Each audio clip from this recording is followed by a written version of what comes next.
Welcome to Confessions of a Wannabe It Girl. I'm your host, Marley Freygang, and I'm here to help you filter out all the bullshit and become the next It Girl. This podcast explores the reality of what it really takes to make it out there. As it turns out, it is way less Instagrammable than I thought it was going to be. I'm still very much a work in progress, but there's simply nothing else I'd rather be doing than chasing my dreams. So let's learn from my mistakes and work together to achieve our dreams with more confidence, clarity, and direction. Let's get after it. Welcome, Monica. Thank you so much for being here. Thank you. I'm so excited for this. Great. I kind of can't wait to dive into this because I feel like you have so much going on behind the background of your wellness journey, and like, what did your life and health look like before this whole journey really started? It's so interesting because when you look back on your life, you're like, oh, wow, so much has changed. And you're really the only person who kind of knows what was going on. So I had always been relatively healthy. Like, I never had any major health issues. I was not like athletic or super sporty or fit. I was pretty overweight for the most part. But I was always healthy. Like, I didn't have any problems. And then when I got to be a senior in high school, I started developing like these swelling issues on one of my legs, my left leg. And I was like, that's weird. Like, what could this be? No clue. And long story short, I was diagnosed with something called lymphedema. And that's kind of when everything started changing. But before that, I mean, I was just like regular, normal, no health issues. So it kind of came out of nowhere. Right. What is lymphedema? Like, did you feel discomfort other places, only in the leg? Yeah. Good question. So they say you can get lymphedema one of two ways, or two different ways. For me, it was just supposedly genetics, which I don't really subscribe to that. The other way is through chemotherapy. It damages your lymph nodes. I never had cancer though. Yeah. So yeah, but it's basically your lymph system isn't functioning properly, and the lymph system in the body, that's like your sewage system. So imagine if you never took the trash out of your home, it would start to accumulate. It would start to get really dirty, attract different pests and things like that. So the swelling came from the fact that my lymph system the lymph always travels back to the heart. So it wasn't going back to where it was supposed to. So it just got stuck. Luckily I didn't have pain, but it was uncomfortable. And I had to wear these compression garments basically from like my toes all the way up to where your like thigh meets your hip. And it was really uncomfortable. So yes. So I had to wear this compression garment, and I went to physical therapy for like lymphatic drainage massage. That was pretty much the bulk of it. I couldn't get into like anything that was hot, which is ironic because I live in Texas and it's extremely hot. So it was just very uncomfortable. It was like this uncomfortable feeling. And I also wasn't allowed to go into like rivers or lakes. If I got a cut on my leg, the fear was that there would be a really bad infection. You could even be hospitalized. The most dramatic things that I was reading about it was like you could die. And I was like, oh my God, that's pretty intense. So yeah, I had to wear the garment. I went to physical therapy, but when I first got diagnosed, it just kind of went over my head. Like, I was super young. How old are you? Yeah, I was like 18 at the time, I'm pretty sure. Yeah. Yeah. And I was just like, oh, whatever. I'll just like have this thing for my whole life and it's fine. Mm-hmm. And now when I say that, I'm like, that doesn't even make sense. But then later on, like about a year later, I had seen this specialist, and he's like really, I'm not going to say his name or anything. He was like really big, or he still is really big for people who have lymphedema. And he was basically like, if you don't take care of this right now, you're going to need to get a surgery, and like, it's going to get serious, and like all of these things. And I was like, whoa, I was super young. I still am really young, but at that time I was really scared. And it kind of pushed me to take things more seriously. It all happened at a similar point in time where I started changing my mindset around, maybe I should just help my body out instead of just ignoring the issue, because that's kind of what I did. And then it wasn't until kind of after that I was like, let's make some major changes. And like, were you prescribed anything, or like, were you? No, yeah. So with lymphedema, there's no, I mean, I've actually gotten like DMs from different women, because it's mostly women who get lymphedema. Yeah. And they were like, they put me on something, and there's really nothing that you can take for lymphedema. Some people say to take a diuretic or anything, but I never got put on anything. It's really because the lymphatic system, you have to physically move the lymph in your body. Mm-hmm. That's why I did the compression garments. Those were prescription. And then the massage therapy. But I was never put on medication. I'm actually really grateful for that, because I feel like it would have made it even harder for me to go through the detox process and everything like that. Wow. Yeah. So then this is the catalyst that like starts the journey, and like what's next? Like, where did you start? Yeah. Like, also, like, you're still so young, and like taking your health in your own hands, which I think is very powerful but very hard. So like, how did you get educated on what to do? It's so funny. Okay. I have a few things to say for that. So, it was around the same time that I saw the specialist. I don't remember like when exactly everything was, but at first I was actually not even related to my health as much. I went vegetarian. Pescatarian. Nice. Yeah. So I was like vegetarian, pescatarian. I did it for like the ethical side of things with animals. And then I went vegan because same thing, like ethicality, but I was not a healthy vegan. Like, I was eating pasta, and you already know. So, live for the unhealthy, pescatarian, vegetarian life. It's hysterical. Like, Cheez-Its is not as sustainable. Right.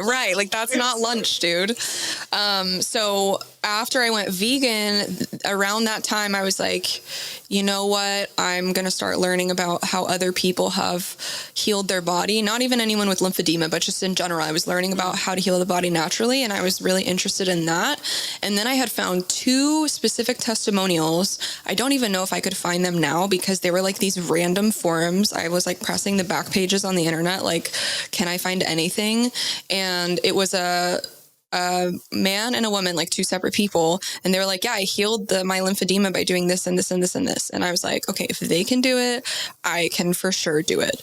But before I learned about them, I was just learning about like anti-inflammatory diets, how to help your lymphatic system through food and things like that. And it wasn't until I saw those testimonials that I was like, okay, I'm going to do this. And so whenever people are like, man, that must have been so tough, it was definitely tough to make changes. But in my mind, it was like life or death, because I knew that I didn't want to live a certain way. And I knew that if I did something that would either help my body fight disease or harm my body and kind of be a catalyst for some sort of disease or acidity or anything in the body, then it was literally just up to me. So like, it was almost like do or die. I know that sounds a little dramatic. I feel like it's a little bit dramatic, but that's truly how I felt. And so I went, I took out all processed foods, like literally everything. If I had like any sort of nut butters, it was just that was the only ingredient. So I went really hardcore with removing processed foods. Then I transitioned into being a high raw vegan. So I would eat mostly raw foods for the whole day. And then dinner would be like steamed vegetables, avocado. Honestly, that was pretty much it. I don't even remember, but I would eat a lot, because when you're eating, primarily fruits and vegetables, you have to eat really high volumes of food to get nourishment. And it was a full-time job. Like, people who knew me, I was in college, people who knew me, they knew like, oh, she's got her container of fruit, or she's got her like pretty big smoothie in her bag or something. And then I remember like telling my friend like, oh, I could never be like fully raw. And then I went fully raw.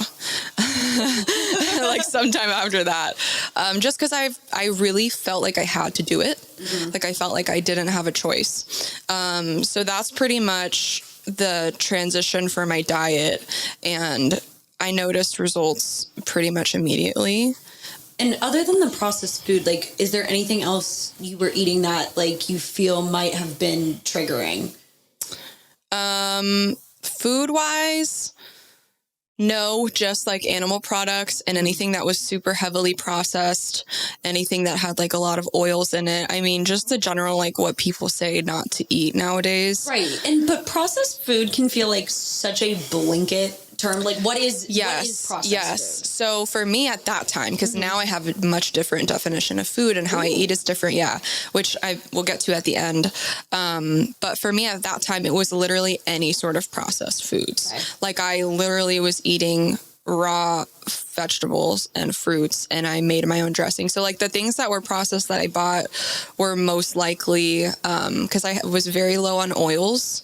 It was, for anyone who's familiar with like a high carb, low fat, raw vegan lifestyle, the only fats that I had were like cashews in my dressing. I would make everything. So I would make my dressings and then avocado.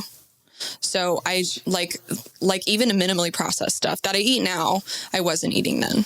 It was for people looking in, a lot of my friends and family were like, seems a little extreme. And I really felt like I had to. Yeah. It was just one of those things where it's like, I can't even explain it. I just knew that's what I had to do. And what did you learn about food in this time that like maybe we don't know about food that is just, you know, on our shelves and whatnot? I mean, I know that's like a loaded question. No, it's great though. I really think that these types of questions are what we should be asking, especially as wellness gets so trendy and people always want to like do the right thing for their body. The biggest thing that I learned is just learning where your food comes from and what's in it, because we can go out to eat. We can even go to a nice place, yet we have no idea what's in the food. Right. It could be anything. It could literally, it could literally be anything in there. And that was the biggest thing where I was like, okay, whatever that I'm deciding to eat, what's going in my body and how is it affecting me? And I think if you know that, then it's up to you to make the decision of, do I want to consume it or not? And if I do choose to consume it, what's it going to do for me? Or how is it going to help me versus how is it going to harm me? And I know that's kind of like black and white thinking. That's a good starting place though, because then it's more so like being a conscious consumer, because everything you put into your body, you're like making a choice to eat it, whether or not maybe you're super like into dieting or any sort of like lifestyle when it comes to food. But being a conscious consumer, I think, should be the number one thing. Well, and I like what you said about extremes, honestly, because I felt a similar way when I started like, I was a horrible pescatarian and, you know, believed Cheez-Its and cheese were like all good proteins I should be having and, you know, crazy carb loading and whatnot. And like, so when I shifted into a health thing, I also really swung a very hard pendulum into extreme. And like, that wasn't sustainable for time, and sustaining it for like, you know, 5-6 years would be unsustainable, unhealthy for the body. But like at first, it did really like wake me up to seeing what I had been doing wrong. So like, I do think it's okay to swing extremes sometimes.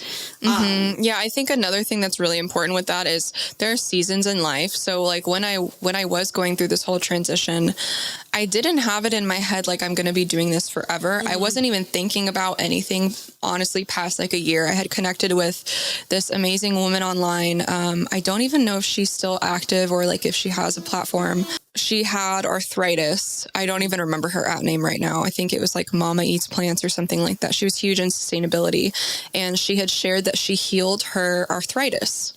And I was like, you know, I was really just looking for people who had gone through healing. And so her testimony was after about a year mark was when she noticed that she was healed basically from her symptoms, and things had changed, and she was in a place where she could feel she wasn't where she used to be. And so I was kind of in my mind, I was like, okay, well, I'm going to do this for a year.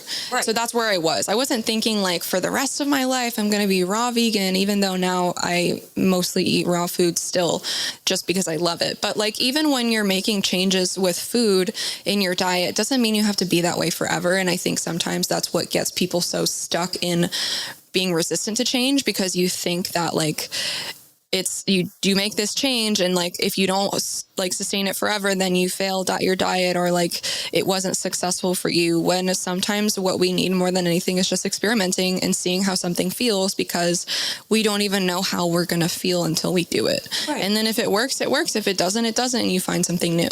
Right. Oh, So how did you, at this point, how are you feeling healing wise? Oh my gosh, I feel like a different person.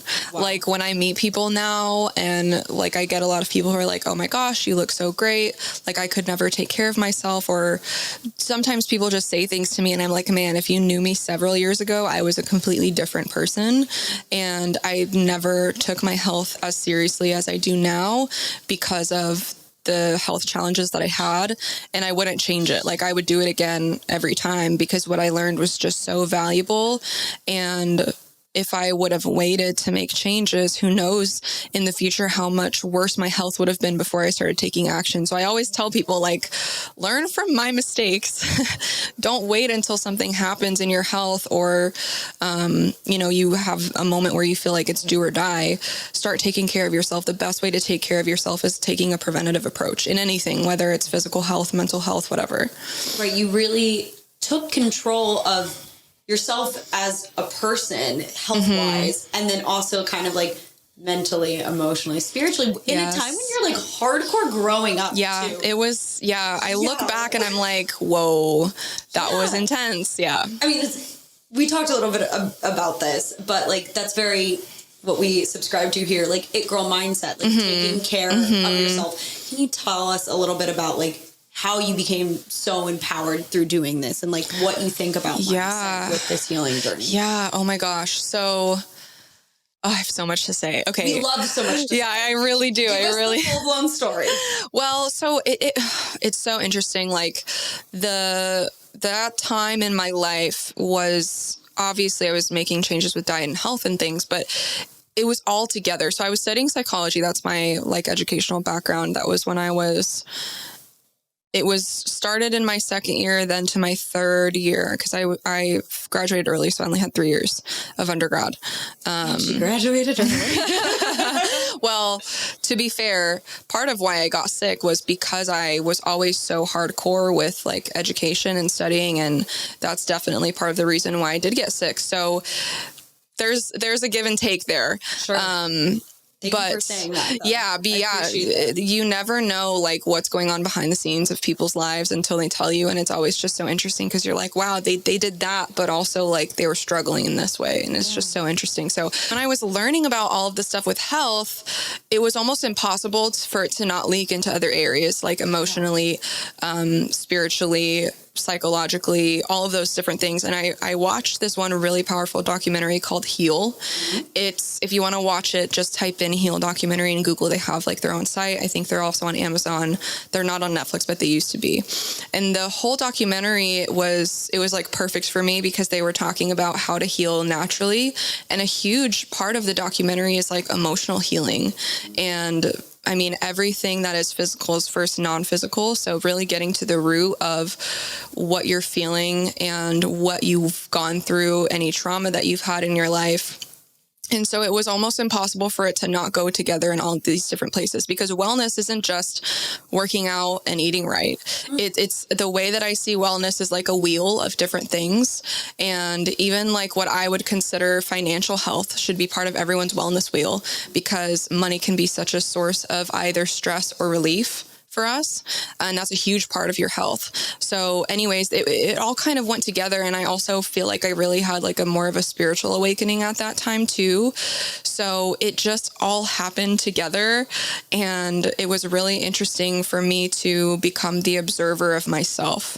So I once I got to this place with my health where I had these health issues, I was like kind of had an outside looking in perspective. And I was like, okay, Monica, like this is where you've gone in your life. This is how you've gotten here. And now you have to, it was like almost every decision that I was making, I saw from an outside perspective. And especially with food, because it was such a, we all have to eat every day to survive. So even anytime I would like go out to eat with friends and I was like, I can't eat any of that. And people would be like, oh, just have like one cheat day. And I was like, no, like, I just feel so strongly about it that I didn't want to. And so really the mindset was the hardest part.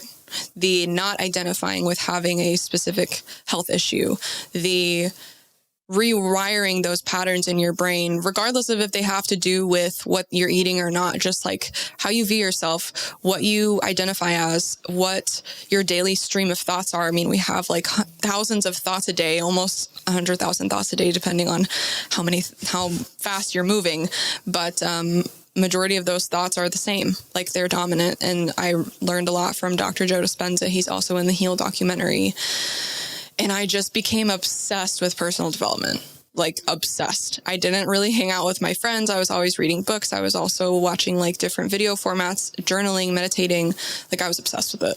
But that's actually what your college time is for. Right. Is to grow. And like, some people have to grow socially. Some people have to grow network-wise, whatever. There's no one way we're supposed to grow. Yeah, those, very true. Even if you're not in college, but like that college-y time. Like I think that was where you saw you needed to grow. Yeah, absolutely. I love it.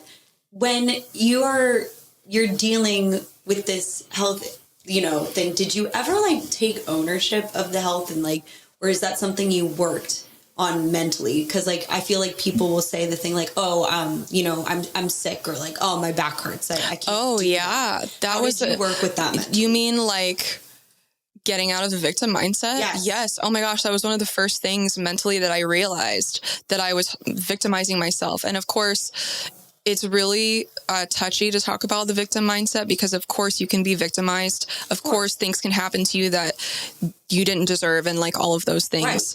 Right. But for me, I was like, well, I'm the one that's in charge of myself. I have nobody to blame besides myself. And it can be hard to get stuck in that, or you can have the awareness of like, how exciting. If I'm the one that got me here, I'm the one that can get me out. And it's such a like refreshing idea to think that from then on, once you have that idea about yourself, that you then, and a lot of people get stuck here because it feels like such a big responsibility. Yet at the same time, if you just take it step by step, everything that you do can just be a catalyst for your betterment or for your growth without feeling stuck. Because I know sometimes, and I still get stuck sometimes. We all get stuck.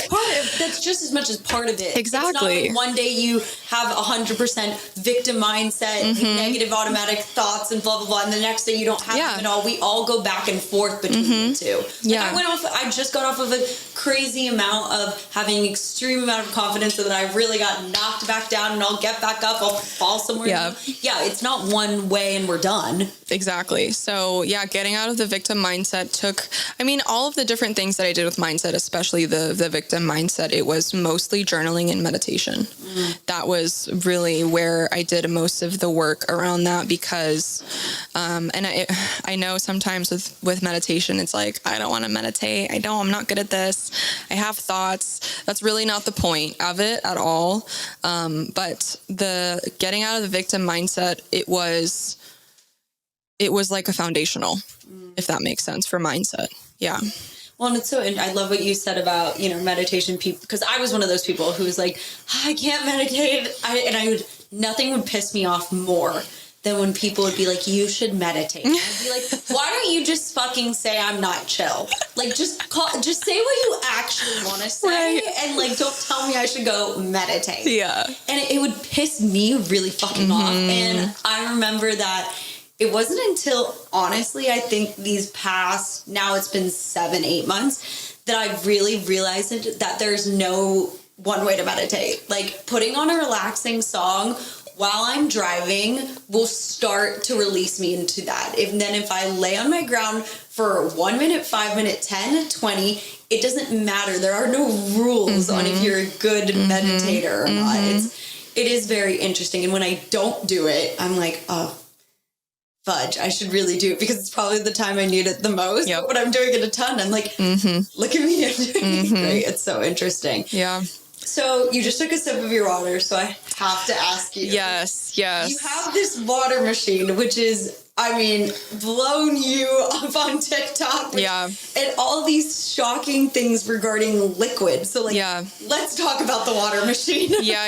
So I did so many things outside of the water. We just talked a lot about diet. Some other things that I did, of course, yoga, different forms of movement. It's funny, I was never like focused on weight loss, and I ended up losing 20 pounds just from making these changes.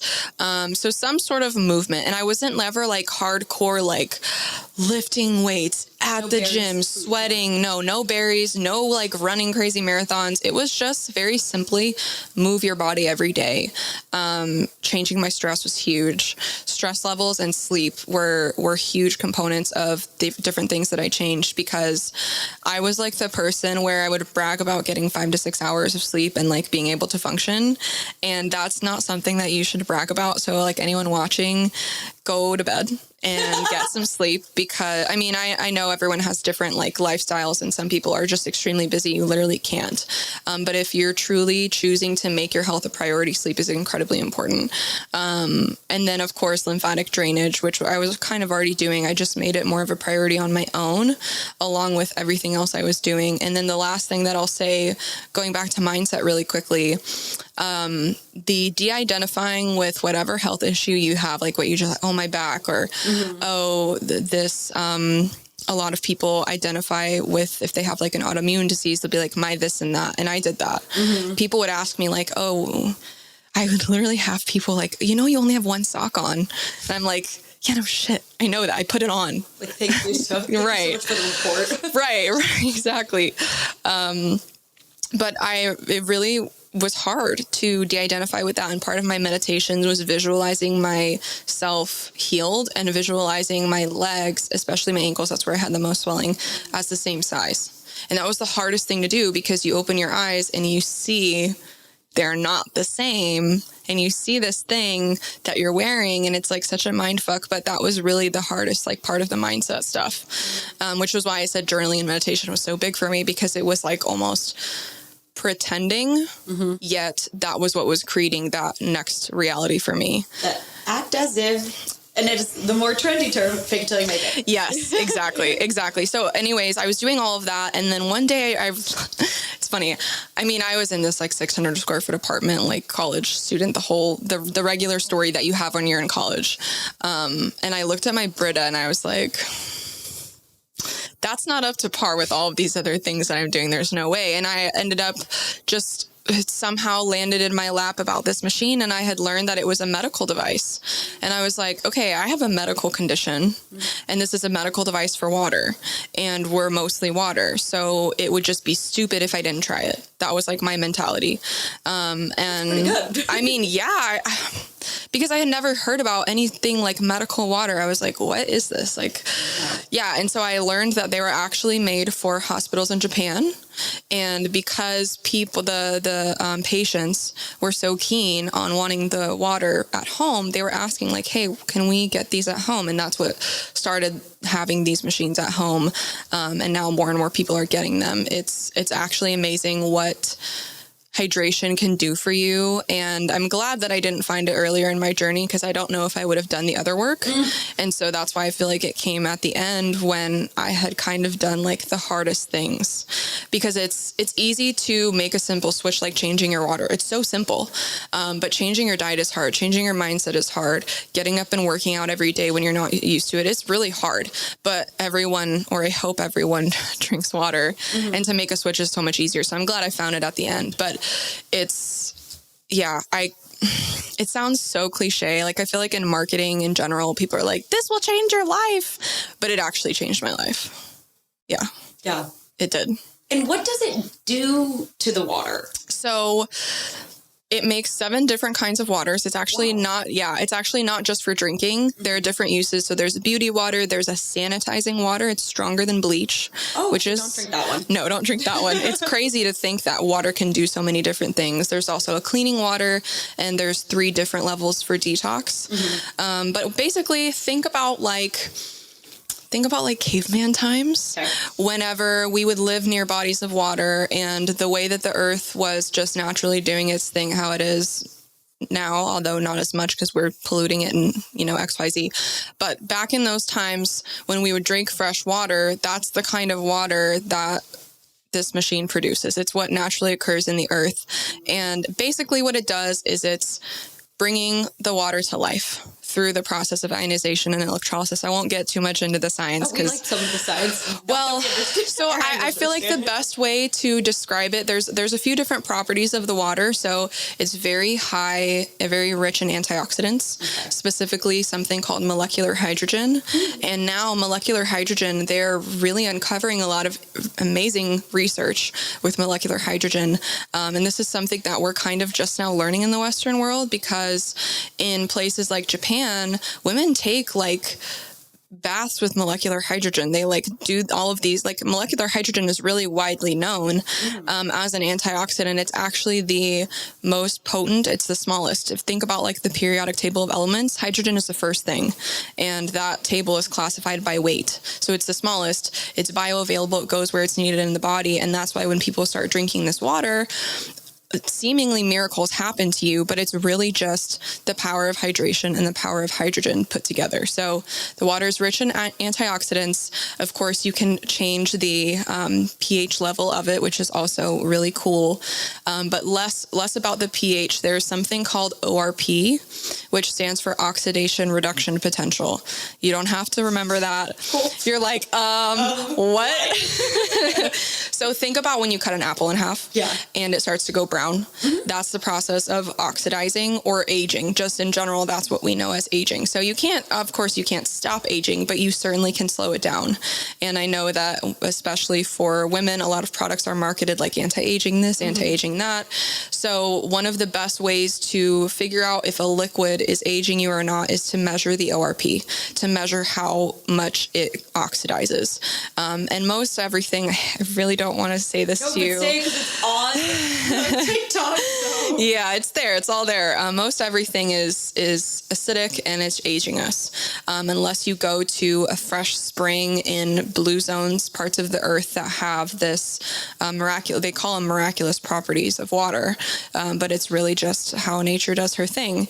And so having one of these machines is like having a blue zone in your kitchen. It's like having access to what we're meant to be drinking. It's just, what we're doing to the earth, especially with plastic bottles of water, which is another reason why I love this machine, because you can literally never buy water again. It will outlive your car. It can last you decades. It's amazing, and it has so many different uses besides drinking. So it really did make so much sense for me to invest in it. And then because it did so much for my health, especially with the inflammation that I had, another thing that I noticed was digestion was on point. My skin started to glow, and truly, like, all I can say is it changed my life, because that's the best way to go about it. And then I decided to make it a business, and that's why I share so much, because I think, if I would have had this years ago, maybe I didn't get sick, even maybe some of my family members would still be alive, which is also kind of hard, but it is what it is. And I'm just grateful to be where I am now, because I'm like a different person. It's crazy. Wow. Yeah. Well, I'm sold on the machine now. Before we go, can you just tell us like a little bit about like what your days and weeks look like now? There's you do so much to take care of yourself, you mentally, emotionally, physically, spiritually. Like, what does the, for lack of better word, routine-ish look like for you? Yeah. So because I work for myself and I work online, something that I'm really looking to change for myself right now is just traveling more, which I'm here with you. I was just in Florida. And the machine travels too? Yes. So it's really cool. You can actually take the water through TSA because it's medical. They will not force you to dump it out. I mean, some people will be like, you can't take that through. And I'm like, this is medical water. Here's my certification. Here's the machine. And they're like, oh, actually you can take it through. Just kidding. Yeah. So I take it with me everywhere. And this is really saying a lot. If I couldn't travel with it, I probably wouldn't travel. Wow. That's how serious I am. I know it kind of sounds a little bit out there, but once you have it, it's really hard to go without, because it's foundational. I mean, we are literally mostly water. So if I'm not drinking the proper water, why would I expect my body to perform adequately? It's not getting what it needs. It's just like fuel for your car. But for day to day, now that I want to travel more, right now when I'm not traveling, wake up, I will do all of my like mindset stuff first. It's really interesting. I've been really playing with this idea of not doing the same thing every day, because I feel like for such a long time I was really dependent upon my routine. And like if I didn't do like an hour meditation, I would get triggered like that. And I'm like, that's not the point of meditating. Yeah. That's not why you meditate. So I've been really toying with this idea of like doing a different routine, but I've noticed for the most part, what's really important for me specifically is to like program myself at the beginning of the day with what I'm calling in or what I'm manifesting or the type of person that I would like to be. Just generally like putting my thoughts in a place where I'm like specifically choosing them, rather than waking up first thing that's on my mind is what I have to do later, or whatever we think about when we wake up, and just being super intentional. So I'll have my mindset stuff. Juicing is a must. I'm like obsessed with juicing. I don't juice every single day, but I notice the days that I don't feel as good as the days that I do. So I love doing that. Exercise, cold showers. Those are really good for me. I don't always like just do completely cold. Most of the time I'll do it warm, and then the end of it will be cold. Thanks for saying that, because I'm trying.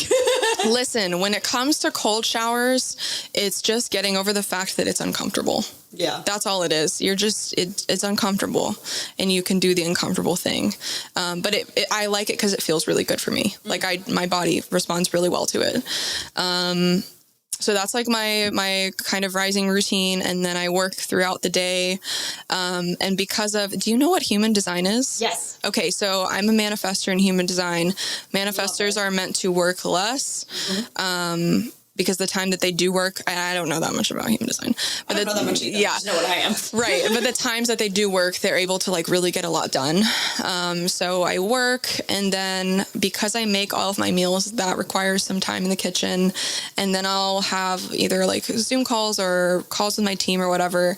And then I'll wind down, which is just dinner, music, watch something, some sort of personal development. I'm very lax right now. I imagine that as I travel more, I'll have more like rigid things because, traveling just takes away some of your time. But that's pretty much my routine. I would say the most important things for me is the whole rising routine that I talked about. And then at the end of the day, making sure that I take time off from my phone.